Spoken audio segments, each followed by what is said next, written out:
तो hello friends आपण को आ गोटे नुआ वीडियो रे स्वागत जनाऊँगी।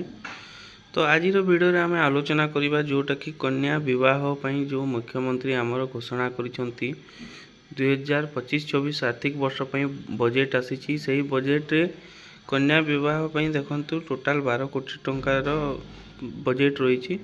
तो आज आमे आलोचना करिबा कि कन्या विवाह कौन, एटा को माने आवेदन करि परिबे, केमिति विवाह होई परिबो, फुल डिटेल्स आलोचना करिबा। तो ता पूर्व जदि आपण आम चैनल रे नुआ आछंती, चैनल को सब्सक्राइब करी पाखरे थिबा बेल आइकन को दबाई देबे।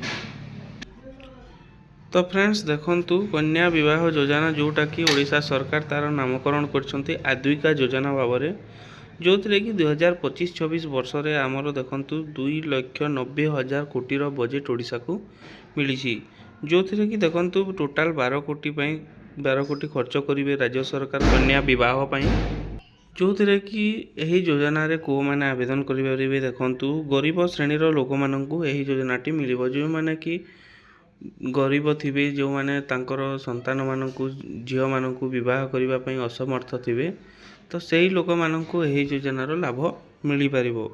तो देखंतु आपनकु एही विवाहटी केमिति करिबाकू पड़िबो। तो एही विवाहटी रहिबो आपनकर सामूहिक विवाह, जो थरे कि सामूहिक विवाह करा जिवो। आपनकर पर्सनल घरे आपण विवाह करि परिबे नाही, जोटा कि सामूहिक विवाह करिबाकू पड़िबो। आपणकर विवाह घर रे जेतिकी भी खर्च लागिबो, आपणकर टेंट खर्च, आपणकर बाजा खर्च, ब्राह्मण खर्च, आपणकर भोजी खर्च, जो भी सब खर्च लागिबो आपणकर सब खर्च ओडिशा सरकार भरण पोषण करिवे। तो एही योजनार मुख्य उद्देश्य हैला कि देखंतु फ्रेंड्स, बाल्य विवाह बंद करिबा पई एही योजना जोटा कि आद्विका किंबा आमे कहि परिबा कन्या विवाह योजनाटी ओडिशा सरकार आरंभ करछंती। तो ए थिला कन्या विवाह योजना को नै गुटे छुटिया अपडेट। तो वीडियोटी भल लागिथिले वीडियो को गोटे लाइक करिवे, चैनल रे फर्स्ट टाइम आस्थिले चैनल को सब्सक्राइब करी पाखरे थिबा बेल आइकन को दबाई देबे। तो रहउची पुणी आ गोटे वीडियो सहित देखा हबा। धन्यवाद।